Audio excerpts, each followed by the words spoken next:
So in the 2.5 years since we started service, we have delivered £32 million in savings on an approximately £150 million captured spend every year.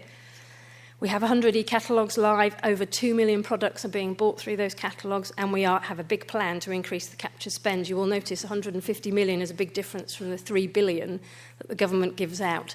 So we have a big exercise now using our data tools to start capturing that spend. And we're on track to deliver 25 million this year. And as you can see, it's 403 million over 10 years, and I can only see that number going up.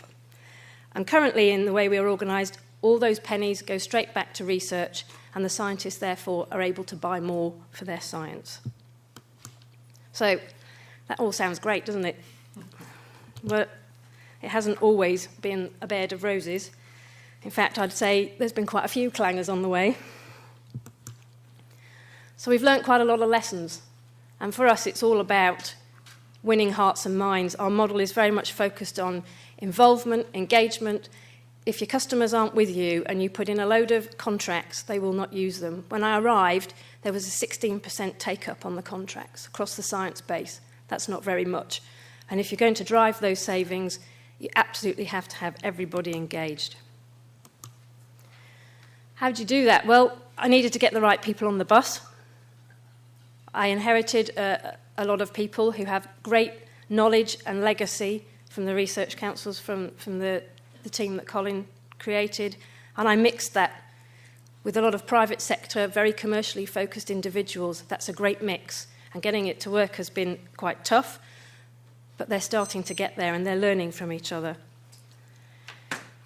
They've had to have a lot of training. You really need to invest in the training, because the transformed way from just doing a contract to doing clever things on drill ships really does take a lot of training and a lot of change management.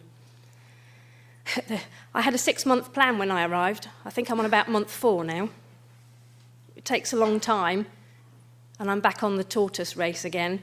And I really think that the harmonisation process needs that time investment if it's going to work, and it's going to work properly. And as I've said, the customer involvement is absolutely crucial to achieving that. And involvement of remote customers. You saw on those maps, it's really important that they feel part of it. When I first arrived, I did a 3-month tour of all of the big institutes, and they were very quick to tell me that they felt left out, and people from their own councils hadn't even spoken to them before. So making them feel different and included and special got them on board very quickly. And as everybody will say in any presentation, you have got to keep that communication going, and it's certainly something that we are still learning on, because sometimes we don't get it right either. And in terms of the solution, not everybody understands when you say category management and end-to-end procurement. Councils thought it was great that they were investing in category management, but they didn't really know what it was. And when you start trying to implement it, you come up against quite a lot of angst, which turns into bad behaviour.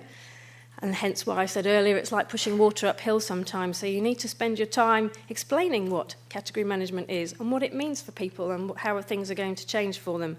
And having a governance structure overarching that is absolutely crucial, because trying to herd cats needs strong governance and needs people who are able to go back to their base and say, we're doing this.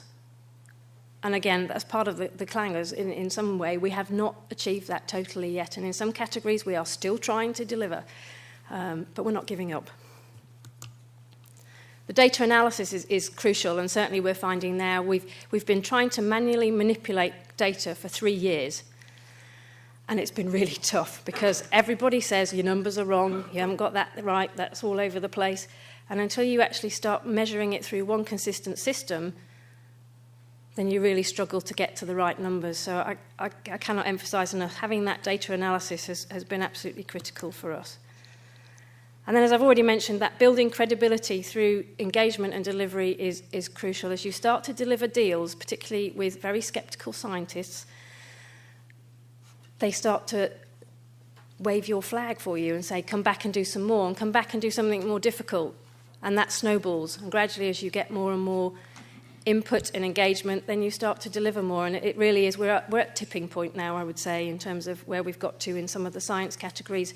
We're nowhere near on some of the generic categories, and in a way I thank the ERG for coming along, because it's going to make my life a lot easier in just putting the generics in.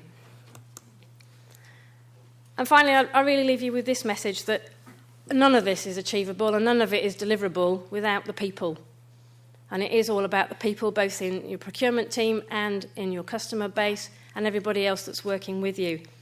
Because without those people, you can't deliver it. You can have all the wonderful systems in the world, but without them being operated and delivered, we won't get anywhere. And just, I'll leave you to read the caption, but you need to recognise their efforts as well, because some people, when they're in that race and they're the tortoise, they get to points in time when they are quite exhausted and they might just need that lettuce leaf. So thank you very much for listening. Have a good day.